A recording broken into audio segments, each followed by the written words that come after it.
before we start, actually, maybe we start right away with the question.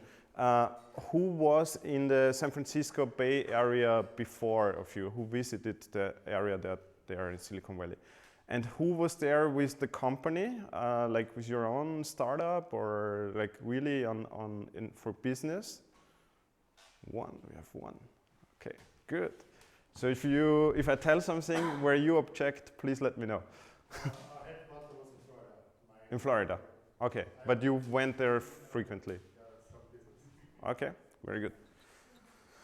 Good, some little bit more about me. So actually I studied computer science or informatics at the Technical University of Vienna with a little bit of break or exchange semester for telecommunications and sound. And sound and music is actually the kind of topic that is with me now for more than 10 years, because I did music analysis for my master's thesis and then also started to do more research on that at the Technical University. And from that idea, actually, I founded my startup company. It was called Spectralind, and it had to do with music recognition, similar to Shazam, but not exactly the same thing. I will talk a little bit more about that. That company I was running for 5 years, and the Silicon Valley was just in between in 2012. And later on, I did some data mining in another industry, and I'm back to music now for a project at TU Wien that's called Music Bricks. It's a European project. And lately, I'm also a consultant on music technology and machine learning. So I'm talking a little bit more about that. So about the company. The idea was actually created 2008. And it was about music analysis by machine learning algorithms. So we could recognize the genre of music. We could find similar music by matching, like what's in the music, kind of which rhythm is in the music. So we had the idea this could be marketed in some way. So we went to Inits, that's actually a local incubator in Vienna. Probably many of you know them. And created a company out of that and got some funding to create a prototype that was industry-based. So we could go out on trade shows and present what we've done. And the initial idea was actually to put this into a product for professionals where people in film and advertising could find the music they need for the production. We got some more funding from AWS, pre-seed, and then in 2010 we pivoted and made apps for the iPad. The iPad was brand new in that year, and we knew this is something we should have a strong focus on. So we created the first music discovery app for the iPad. And that was going actually quite well, and the peak of that was the Silicon Valley. We took the opportunity to go to Silicon Valley with the Austrian Chamber of Commerce, with the WKO program. Who of you knows that Go Silicon Valley initiative? Okay, I can talk a little bit about that also. And then actually we had a lot of new partnerships, and it went really well. We got also term sheets from investors, but still we shut down. I will tell you why later on. So the company ended 1 year after Silicon Valley. So this is to summarize what we actually did. So the problem we were tackling was like that there's so much music available on all these platforms, Spotify, RDO, iTunes, Amazon, name it, that you're kind of lost. So we wanted to provide a solution where you find the music you want in the moment you want. And we had an offering. We had 2 products actually. One professional one that was for the film and advertising, where they could search music and then get the track that matches and then license it and put it into the movie or advertising. And then, as I said, in 2010 we created the apps for iPad and later iPhone and Android, where as an end consumer you could browse your music, the music you know, you zoom into it and you discover new music by getting artists and albums in the surroundings. Actually, this explains it what to do. So you have your artists and then find more artists. And we had an integration with Spotify also. And as I said, at the core, there was some audio analysis engine that came out of the research I've been doing earlier, and some data processing that did all these relationships between the tracks, and then this visual part that we put into the app. And in that year, when we went to USA, we were actually 12 people in our company, and it was a good blend actually of music analysis experts, user experience design, business development, marketing, and sales. So really fantastic team. I had 3 co-founders, Johan and Wolfi and Ewald at that time. So we were 4 running the company plus another 8 in our team. And that's actually the program. For those who don't know, the Go Silicon Valley initiative is offered by the Austrian Chamber of Commerce. So basically it gives you the opportunity to present your startup idea or your company. In the ideal case, you have already created a company and are before launch of a product that you want to bring to the United States. And typically it's at the beginning of the year, so January, you give them all your information and the application and the presentation, and you pitch in February in front of people that are from the local Chamber of Commerce and also from the Los Angeles part. And they decide which about 20 companies go to Silicon Valley for the next 4 quarters. And I actually went already in the second quarter of 2012, so late March, early April. And that's actually quite good program to motivate you and to bring you to the US. But basically what you need to be aware of, it's really great that they give you an office space there, but all the rest you need to take care of yourself. So you have office and advice at the Plug and Play Tech Center. I will mention that in a couple of minutes. But you need to organize all the travel and housing and everything that you want to do and achieve there by yourself. So it's a good opportunity to be selected and be brought to the US, but don't rely on that they will do everything for you. That's not the idea of that program. Okay, maybe let's go kind of to the start of the topic. Like Silicon Valley, where is it actually? You probably know that it's in California, and you probably might know also that it's in San Francisco Bay Area, which is this entire area around this bay, as the name says, where the sea goes in the inside. By the way, here is the Golden Gate Bridge, just above San Francisco. And actually, the Silicon Valley is originally called Santa Clara Valley, if you didn't know. And by the way, because Michael mentioned the Silicon Valley as a buzzword before, it's kind of true that in the Silicon Valley, nobody calls the valley Silicon Valley. So basically you talk about the San Francisco Bay Area, but nobody says I'm in the Silicon Valley. More about the valley itself and how is the whole geography and the area there. So it's basically in between the 2 cities, San Francisco and San Jose, which are like cities of about 1 million people. And the valley itself is actually, you could say, the whole area between the two. Factually, it's more here around Santa Clara is here. It's Santa Clara Valley originally was here, but it's actually basically, this is the Highway 101, which in the ideal case takes 45 minutes to drive, but that would be probably only at night. So during the day, there's a lot of traffic, and it can take you up to 2 to 3 hours to drive that highway. But that's why do I mention that? It's really important because factually, what happened is that I was driving that highway every day and all day long when I had meetings with companies. And why is that? Because all the companies are spread along that highway. So we have the famous companies, Apple in Cupertino, don't know if you can read it here, and Google in Mountain View. And I was actually based in Sunnyvale, where this Go Silicon Valley Austrian Chamber of Commerce office is in Sunnyvale. So just between Mountain View and Cupertino. And it, sorry? Right, I have it here. Yahoo is there, LinkedIn is there. And then if you complete this puzzle, you get like every single tech company that you have ever heard in your life. So you have Facebook, in Menlo Park, Stanford. There's a university in Palo Alto where HP was founded and a lot of other companies in the garages there. You have San Francisco, where you have Twitter and Airbnb and Pinterest and Zynga and many, many others. And then you have YouTube in San Bruno, Orange, Singtel, some telcos in San Mateo, and Oracle in Redwood City. It's a huge company central where the CEO has a boat to go onto the bay.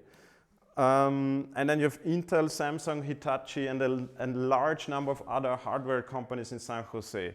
And that's actually kind of a little bit of people say it's like a tendency that software, more game companies, or like something like Twitter is in San Francisco, and the hardware-related companies, Intel, Samsung, Hitachi, Panasonic, all of them are in San Jose. And in between you have Facebook, Google, Apple, and so on. Netflix is actually more south in Los Gatos. Just a picture here I took myself in Cupertino, actually somewhere behind the Apple headquarters. You can go up the hills and you have a very nice view over the Silicon Valley. And from up there, it looks actually very, very green. It looks like there's no city. It looks really green. But when you're in this area and you drive around, it looks like it's one big residential area. So it looks like it's all streets, all houses. You don't realize that there's anything green. So it's a little bit contradictory. Okay, so this is the plug and play tech center where I was having the office actually. And the office means it's a house, it's a co-working space with cubicles.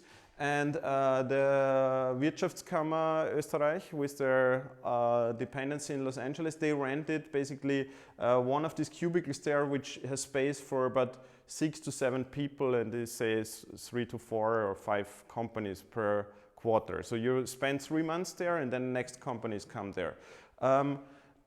You meet a lot of other companies from other countries, like Canada here, but there was Belgium and Spain and so on. You meet European companies, so you can exchange with other people that are in the same situation like you, that are just fresh in Silicon Valley and don't know how exactly everything works. But in this plug and play center, you get a lot of, I mean, it's more than just a co-working space. You can have advisor. They begin actually with something is called the Innovation University or something like that. They tell you in the first 2 weeks what's going on in Silicon Valley. There's a lot of events in that house, like meetups, investor panels. We had a telco panel.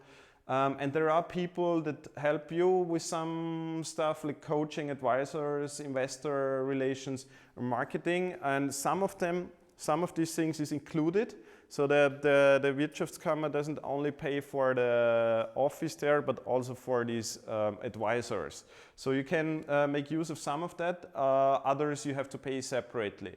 My conclusion is it doesn't matter where you are there. The important thing is to go there, to go to the United States, to go to San Francisco, to be there in Silicon Valley. If the companies you need are there, just go there. You can rent a co-working space anywhere where you want. There are some famous ones, the Rocket Space, Perisoma, and Sandbox. So if you can make use of this WKO program. Other than that, you just try to get there somehow and spend your time there. The Plug and Play Tech Center, so I had mixed reviews, mixed feedback from other people. So in one of their posters, they claimed they had a number of exits actually that came out of there. I think also SoundHound and there's some companies that you probably haven't heard of that were sold to eBay, so that's what they claim. So yeah, you can make your picture. So yeah, that's something I said. Yeah, introduction. You have meetings with the entrepreneurs in residence. They can give you feedback to your pitch. So you can practice in the first months your 30-second pitch, your slides that you have, how you go to customers and present your company. I was actually quite helpful in the beginning. So from our perspective, when we went there, we said before I left Vienna, what do we want there? What do we want to achieve there? So that's a question you should ask yourself, of course, at the beginning also. So in our case, it was we wanted to get customers and really good business partnerships. So at the beginning, strategic partnerships, and then of course also customers. We wanted to get investors because we knew we would need money in the coming year, and we wanted to get that entire Silicon Valley spirit, or in other words, how to make business in the United States. And that's actually quite different from here, and that was really, really interesting and a good learning too. And besides that, of course, to optimize the pitch and refine the strategy, and of course a lot of networking, as we're doing it here, right? Okay, so I have a couple of slides which is like recommendations. So it's nothing that you should take 100% as given, and maybe I'm not fully right on all of these things, but I want to give you some hints. If you say you want to go there with your company and to make business there and present yourself and bring your company forward, there are some hints and tips I can give you. And the first ones are more practical, and this is actually something that you should do, is some homework you should do before going there. And that's actually, it sounds like really basic, but I really mean it, because first of this is check the housing. And that's something that was really difficult for us, because a room over there is $1,300 per month. And it's really hard to find just a room here, go on the website and say I want a room. Yeah, maybe you can do an Airbnb, but it's probably more expensive than that. I myself ended up spending 6 weeks in a hotel, changing every 3 days or so. So it was not really fun in the beginning, but there was just no time to look for a room there. And that's the point. Once you're there, there's no time, because there's really, you have something going on all the time, meetings, networking, events, there's something all the time. So these are the things that you don't want to take care of when you're there, so you should do them before. The second thing is to unlock your phone and get a prepaid SIM, which is also not so easy. I had to provide a straight talk, but there's a number of reasons why in the US you can't get a prepaid SIM easily and put it in your phone. That's something I can tell you more later on. So the rental car. I tried to survive about 10 days without the car in the Silicon Valley to realize it's just not possible. So they have the Caltrain, actually there is a local train and buses and whatever, but San Francisco has basically just one metro line, and then once you go outside, you don't want to wait for the train and for the bus and then take the Google bike and then go back and then go somewhere else. So fact is, sometimes I had 8 meetings with really big companies in a single day. That's a number that I wouldn't get in Europe in a month. So 8, like on one day, Google, Yahoo, LinkedIn, and maybe 4 others that are not so big. So, and that you can do that only if you have a car and go from one to the next. And I've shown you on the map, they're really close. So unless you need to go down from San Jose to San Francisco and back and are stuck in the traffic jam, you can do that. You can do 8 meetings in a day. And then the visa, I don't know if this is relevant to you, but if you go more than 90 days, you need a visum for United States. And in my case, I got the B1 visum, where the Wirtschaftskammer, the Chamber of Commerce, also helps you. This is the B1 is a visum that enables you to work on behalf of your Austrian company to do business relations in the United States. So it's not a huge problem to get that one.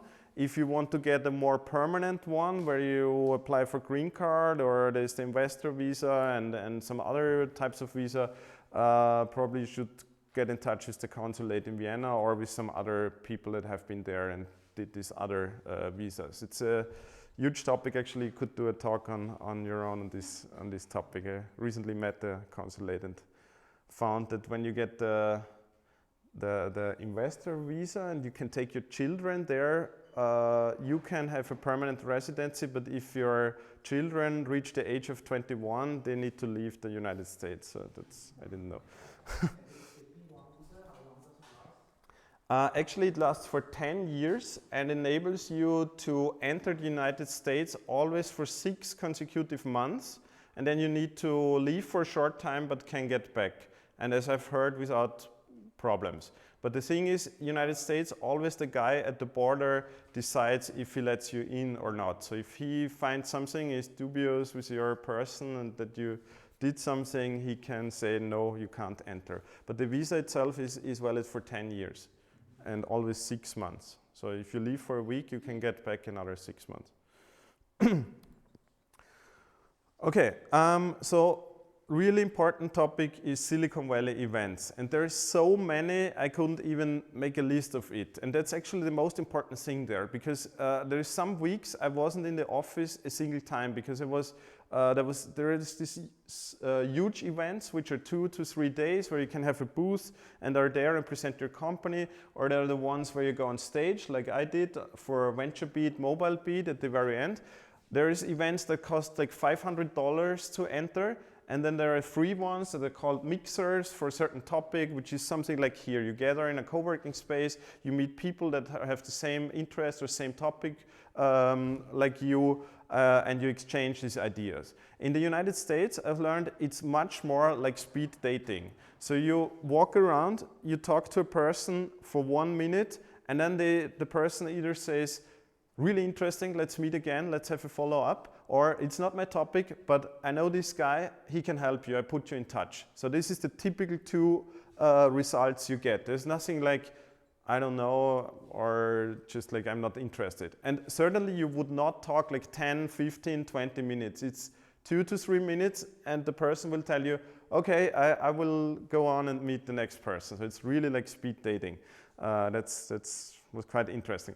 Also an interesting experience is something like the super happy block party in Palo Alto. I don't know if it still exists. Does it? Did you? I also heard about it. Okay, so it's in a parking garage, and you go there and meet really high quality investors just in the parking deck of the garage, and there's a car, electric car, someone presents something, there's a couch table, all kind of weird stuff, and you never know who you meet. That's in general. Like that guy on the buffet with the hoodie, he could be the investor, and the guy in the suit could be the startup guy. So you never know just by judging the people who is who. So you could run into the really good investors also at Starbucks, and that's actually why it's not so critical where you are based and where your office is, because you're on the road all the time anyway, and you meet people randomly somewhere.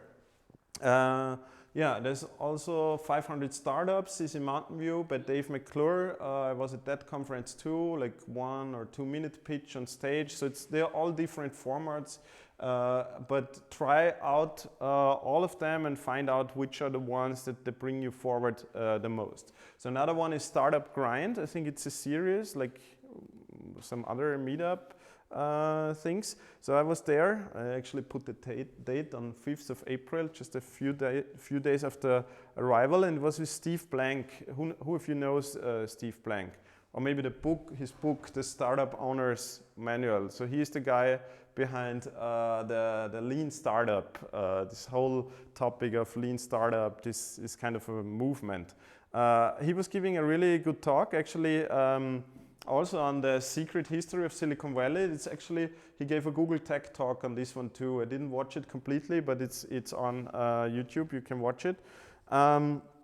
It was quite interesting. He was talking about the deadly sins of a startup, and maybe we go quickly through them. So it was assuming to know what the customer wants. So typically as a founder, you think like you have the whole idea and the whole solution in your hand, and you sit down for a year or maybe 6 months and you build it, and then you go out and everyone will be happy. But it's not the case. So you need to go out early and ask the customers if this is what they really want, and get feedback and iterate probably many times, and then until you really match what they really need, so to find out their real needs.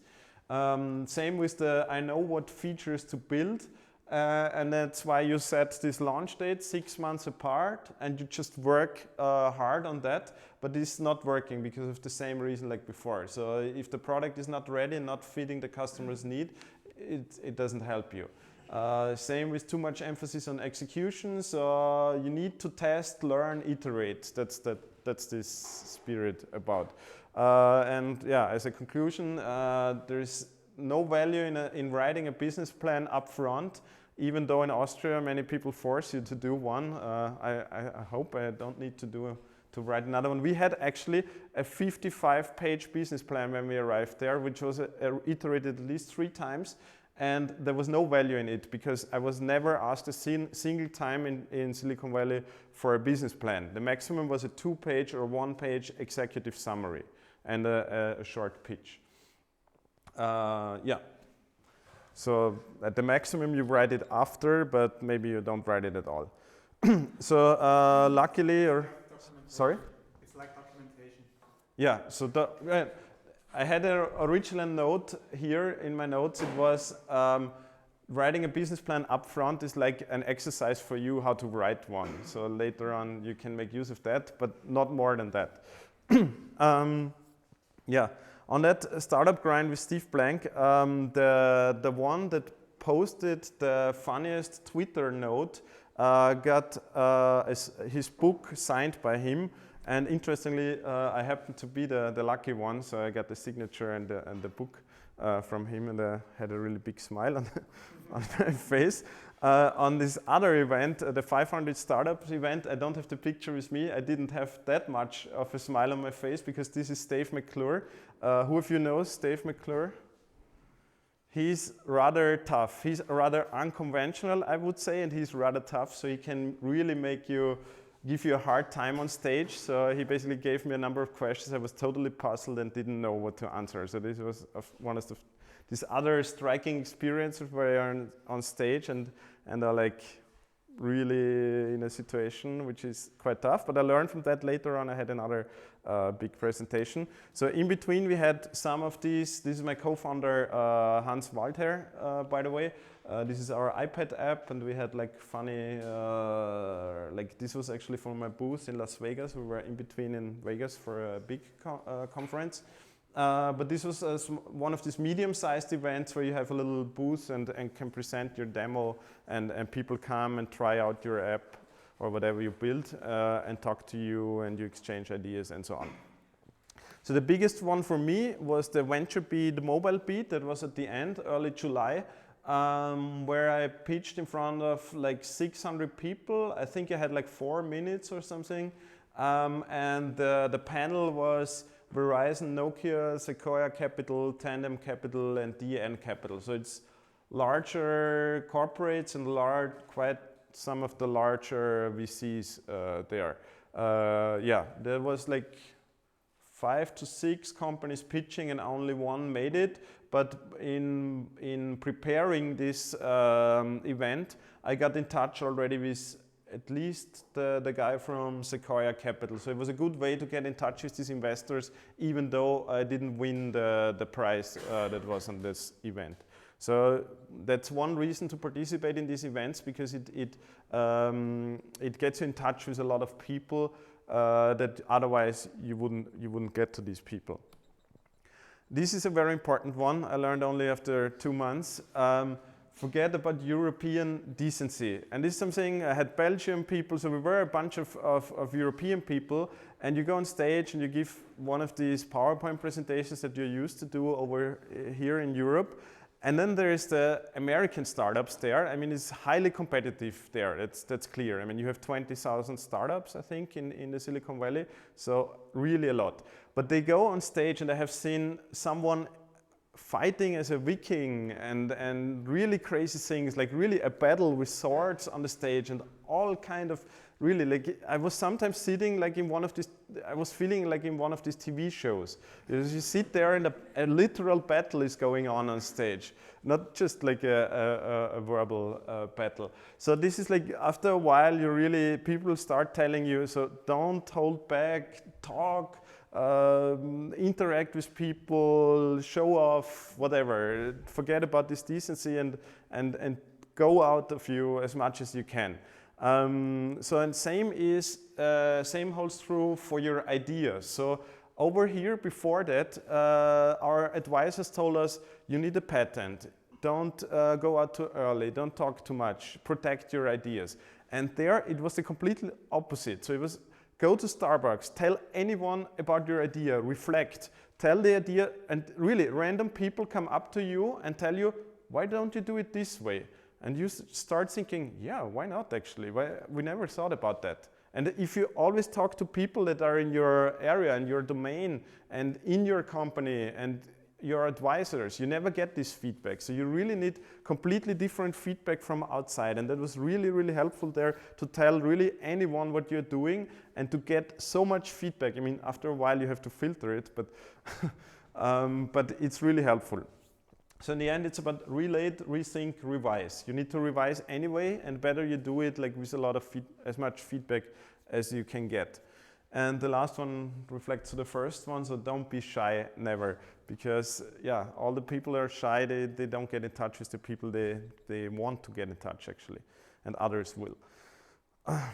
Okay, so this is like now a little bit for in between, just pictures. There was a lot of text before. So of course, in between, we explored this entire valley there, and we visited the Google campus, and we did some pictures in front of Apple, Infinite Loop #1. We also managed to get inside Apple for a lunch, but unfortunately not for an official meeting. That was a little bit of a pity. But I heard Apple is the beast of the Silicon Valley, so it's really hard to get in touch with them. Yeah, Facebook entrance. It's actually interesting that inside the Facebook campus, but I think they changed now already, but in that one, there was nowhere the logo of Facebook. Actually, there was a red logo saying the hacker company. No Facebook logo at all. Okay, this is just for in between. So more of these hints. Yeah, manage your time. So of course, you have like hundreds of events. You have 20,000 startups. You're busy all day. You get in touch with new people. So your pile of business cards gets larger and larger, so you need some time to work on them and write these people and send them your pitch deck and get appointments and so on. So you have to balance this out in a way.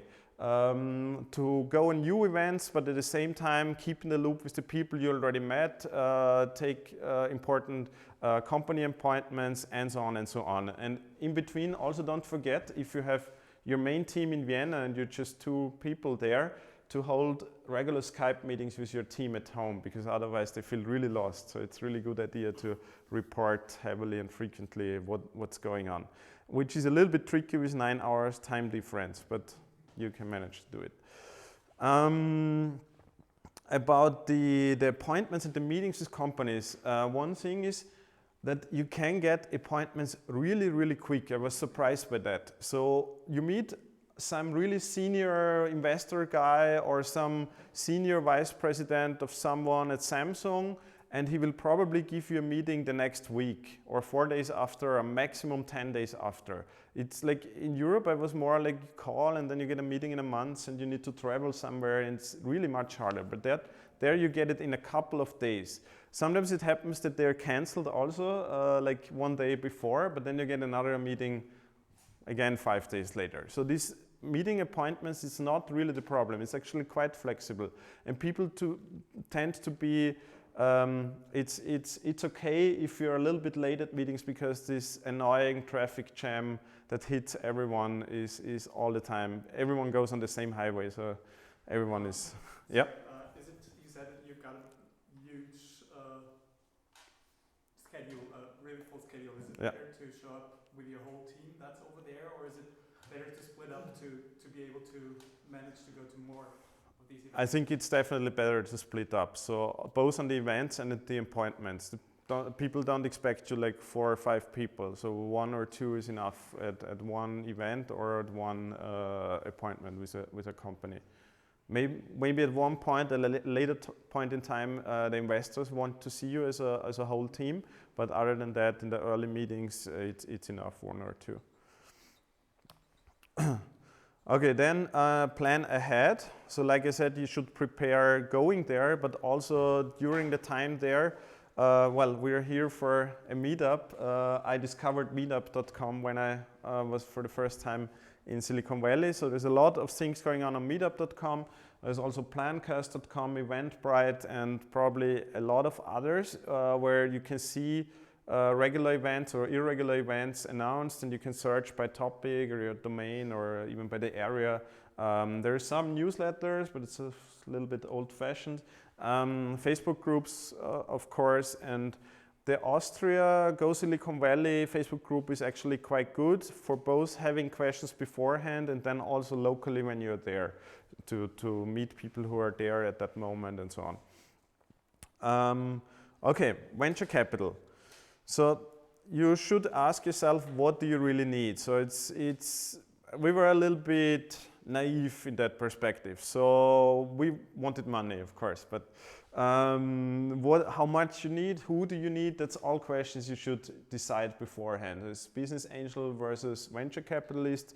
So what I learned is the VCs wouldn't really consider you unless you have already huge traction, like really users beyond 1 million or revenues beyond 1 million. So if you're really early and you have just that cool app that is just finished and you have like 10,000 beta users, the VCs typically don't care. So I heard that so many times, traction. That's everything that counts. That more than the millions actually. So as you know from Instagram and other examples, the users really count. So if you're doing anything consumer, B2C, you need to have those millions of users, and then the VC comes and say, let's make this big, let's make it really work. Other than that, you can find business angels that advise you and give you help early on. But that actually both resulted really difficult for us. And then there's also this topic, are you willing to move to the US? So at least in 2012, the VCs were not considering investing in a European company. If you didn't have the headquarters in the US, there would be no chance that they would invest in you. So they don't want to bother with European laws or to find out what a GmbH is. They just don't care. I heard it changed a little bit. Now they look at Berlin because there's so much going on, but still it's difficult. And maybe a limited is easier, but in the regular case, they want you to found an Inc. In the United States and be there and incorporate there, or Delaware, or whatever is the best thing to do in United States. The business angels, maybe it's better, and there's some of these business angel networks that are European owned, so people from Europe went there to help European companies to get started there. There's this one villa, what's it called? I forgot it. There's actually, who of you knows the TV show Silicon Valley? I really recommend it to you. I watched it just last year. It was really funny for me when I was there, after being there. It's really funny. It does so many cliches of that area, but they are true to some extent. And one of them is this villa with a pool, where there's this crazy guy who sold a startup once, but he's kind of fucked up in his mind, and he tries to give advices to the others, but everything goes crazy, and the others trust him and decline that $10 million check from Google or whatever they're called, Huli in the show. And they start this crazy company and everything goes wrong. And this villa really exists. I was there at some of these evening events. So you go there, have beers, there's the pool, and there's these companies that are from Bulgaria or maybe Austria, I don't know, and try to get hold in the US. It's also a nice experience. But you need to ask yourself, what do you really want? So for us, the conclusion is, we wouldn't get money in the Silicon Valley or in the US in general unless to move over, which was a discussion we had later on. But our conclusion was then to search for venture capital in Europe. But at least we got more than 30 investor contacts there, so it doesn't harm if you go there and talk to them. It's just like if you really do the pitch, and I was invited at some of the big venture capital firms, Intel Capital, Sequoia Capital, Samsung Ventures, which was a really interesting experience to know how this whole system works of venture capital. But we realized we were too early. We didn't have this traction of millions of users and also not the millions of revenues. So it was always kind of a goodbye and let's stay in touch, which each is working. So it doesn't harm if you exchange business cards with these companies and come back later and say, now we are at the point where we are really good with our product and we get really exponential growth. Please, now is the moment. But I mean, on the other hand, you don't want to spoil everything. So you don't want to talk with everyone and all of them tell you come back in a year. And then, yeah, so you need once again to find the balance. Okay, I think we're coming almost to the end. So to come back to our goals in Silicon Valley, we did a good job on the business partnerships. We got a number of really good strategic partnerships with Spotify, is actually European, but we did it there. With Gracenote, there was Samsung and several other of these hardware companies were really interested in our product and integrating and licensing it. And we actually put our card on the big ones because we were so encouraged by that actually. The investors are already told, we didn't come back with anything on the investor side that anybody would give us money while being incorporated in Vienna. The Silicon Valley spirit, as you see, it really took over me and I really got a lot of learnings from there and I was really happy to be there and have this experience. So it was just 3.5 months, but it was really, really exciting and I think I brought back a lot of experience in presenting, pitching, talking to people, of course refine the pitch and the strategy and the networking. We got many things in the pipeline. So another thing is, I think I have it on another slide. If you go there for 1 month, 2 months, 3 months, 4 months, it's always too short. So, but I went back after 3.5 months and then 2 weeks later, some important company calls you and tells you, can you come over next week for a presentation? You have to say, I don't know, it's a continental flight. I can do it like in 5 days. And probably the answer is no. So if you do that, if you move over there, so I knew one company, they opened really an office there and hired at least one salesperson that would be permanently there to tackle the sales and be able to go on meetings. We had some marketing guy who did a little bit of this for us. But you always need to think to go back. So maybe to have like a schedule where your co-founder or one of you goes there regularly. I think I went there another 2 times, but just for like 10 to 14 days. But we had the situation where the companies wanted us to present to another department of them. Samsung was actually having the important Korean guys come over, so they wanted to see it, but we were not there. Yeah. So how did it end for us? So it was a pity because this was really bringing us forward and really bringing us up, but we had this strategy to get a licensing deal with one of the big companies that we met in Silicon Valley. We needed another funding round and we promised the investors that we would get at least one of these big customers. But it didn't happen. You must be aware that these companies, they can take the time they need, however long that might be, but you're running out of money every month. So it took us 15 months to get a term sheet that was really long with a team of 12 people. We were really like almost starving. So we had to reduce the team, unfortunately. It was a really great team, but that was a pity. And also the strategic partnerships, they didn't take off as we expected. So it was all like, it was okay, but not great. And for investors coming on board, you need to be great. And we had the term sheet on the table, but in June 2013, we said no, because the only conclusion was we moved the entire company to the US or we would pivot another time to do the business completely different. And yeah, that was when we ramped down the company. It was still existing for 2 more years until last year. for various reasons, but now it's definitely shut down. But I'm in the good position to share all my experiences, and this is actually wonderful experiences, so I don't regret anything. It was 5 really good years, and the best one was the one with the Silicon Valley, the 2012, with a lot of learnings, a lot of knowledge that I gained, and really certainly a lot of new contacts. So my LinkedIn went to something like 700 people because, like as I told, one day, 8 meetings, a lot of events all the time.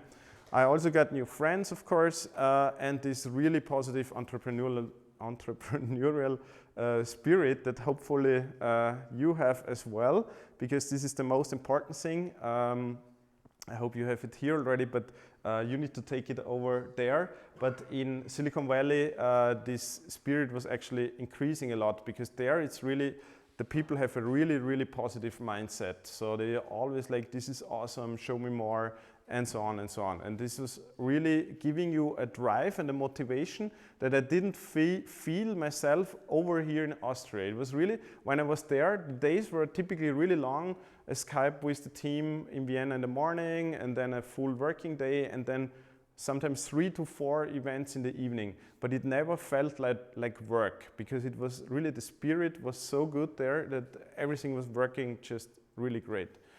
So yeah, the final words, that's something I said, plan to come there back, and actually you want to go back if you were there for a while. So thank you a lot, and I hope I gave you some insight, and I think this is the time for questions. What was the funniest tweet? The funniest read? No, the tweet. The funniest tweet? Yeah. I tried to remember, but so I don't know it exactly, but it was something, he was telling a lot of things, but one thing was some anecdote where it was something with a homeless guy that he met on the street, and he made him to do a startup or something like that. I don't know exactly. And I tweeted something, I'm in the room with 200 startup guys and a homeless guy, and I don't know the rest of the message, but something like with the homeless guy and a bunch of startup people, and he liked that so much, so I got the book. Yeah. Yes. Okay. When you were 15 or before that, do you think there was enough people, or do you think because you wanted to grow, you got more people than you needed? In the company, the team. That's a tricky and difficult question. So from the development perspective, I would have liked to add more people, both in development and marketing. But from a funding perspective, we were too many. So we were burning money. And actually, so let's say the real advice is don't grow too fast, too big. So I think at that stage, the product wasn't taking off yet. And we had a lot of development going on. We should have been more in the size of 6 people than 12. Yeah, we had marketing, we had sales, but of course you need sales. You need to go and talk to the companies early. So it's tricky. You need to find the right balance again. We would have needed more development and more people to go out and talk to customers, but 12 was definitely too much for kind of pre-revenue, early revenue, low revenue, so we burned money. When you started, how did you do your first tests if your idea is flying or not? Before investing money and starting to develop it? So early on, it was just beta users we found in the surroundings, and then we had a web page where people could sign up. So it was a little bit of beta testing.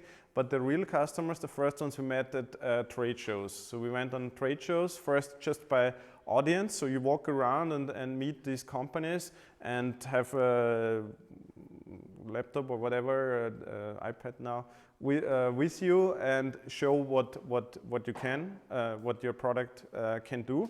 And then you might get meetings either there in the back or later on at their companies, and then you collect feedback like this. A word on the demo. So my experience was that early on, when you have like a technical solution, which is like really technical, you see it like we had, this just doesn't look really like a cool product, which is clear because you didn't have time to polish. You developed for a while, and it's the first beta version. But you really need to have something that keeps kind of an impression at the customer. So if I go really to the start, we really saw that huge difference when we went from that professional product, which was like a search interface, to this Sonoflow visual interface. And I didn't show you the video. It's like zoomable, so these bubbles come to you and they really move really smoothly. This did make such a tremendous difference. So when I was at the meetings with companies like Samsung and so on, and I showed this demo, you really could see in their eyes, they were like fascinated and they wanted to know more about the technology. And in the first year, we started with the technology. It was all about technology, and we lost the people. People, you saw the question marks on their faces. So you need to have some kind of selling thing. So of course you need to have a cool and working and functional product, but this design part, and that's actually why we hired UI and UX design people, we saw that it was really important because it leaves an impression of your product and of your company at that company. So I think that's really important. But it's once again hard early on because you need to all your time in building that functionality and don't have so much time on the design aspect. But we really saw that switch. Yeah. Okay. What will you make different to make it work, to make it succeed? I asked that a lot of times. Is a multitude of answers. It's too long now. It was a combination, like some changes to team, as you implied already before. The product. We did that mistake in the first time that we built something that was not proven by the customer. So the need and the product were like drifting apart, and all kind of these mistakes. Also the funding, like how to spend your money in a clever way, how to go early on to be visible with your product. This visibility is of course also important, and it's a mixture of all kind of stuff. And yeah. Okay, 2 more questions. How many customers did you have when you first moved to Silicon Valley? So it was this business, and so we had like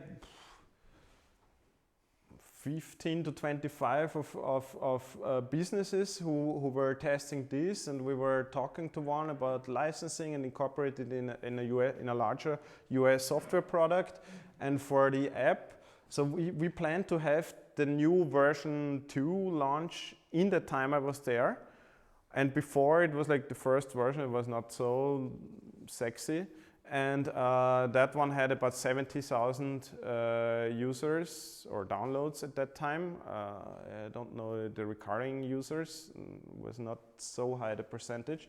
And we prepared a lot for that launch, but we were also a little bit late. So the new version, we finished it only at the end of my stay in Silicon Valley. So originally we planned to make a big impact there, but then it was more about getting these business relations. And well, yes, at the end we brought out the new version, but it didn't hit off so much. And anyway, the whole marketing, you need to do it in a different way. You can't just go there and spend 3 months and then think you're the biggest new hot startup in the Silicon Valley. It's not working like this. Okay, here's also You shut down your company, but what do you do with your product? The product, these 2 years was thinking about licensing it to other company or do some kind of asset transfer and sale, or just to hide it completely, or to, I don't know, make a new product out of it. The end decision last September was to open source it. So it's almost all is on GitHub now. So everyone who wants to play with this visual app or the search interface, no, I switched the slide, sorry. Both of them, there's this audio analysis engine that can find similar sounding songs. The visual app for iPad, so iOS and Android, and the web front end for professional audio search, it's all on GitHub. So if anyone wants to further develop it or use it in another product as a part, it's still there. You can talk to me. Spectralind, like the company. It's github.com/spectralind, and there is a list of all these parts. I think even the app is split up into several. I was not too deep into coding at that time. Yeah, but it's there. Okay. Quick answer, I think. You just said you have 70,000 users for the app and roughly 15 to 20 per department. Had you not had the opportunity to go abroad, how long do you think you would have lasted with the traction you had at that time, or investments rather? Quick answer. The track. So the how long we have lasted, it would have been the same. It was the money was here from Europe, and it wasn't. Well, we did maybe a few things over there, which got us more money, but maybe it's 1 month more or something like that. Yeah, so it wasn't really the impact from this perspective. All right. So give Tom a warm. Thank you.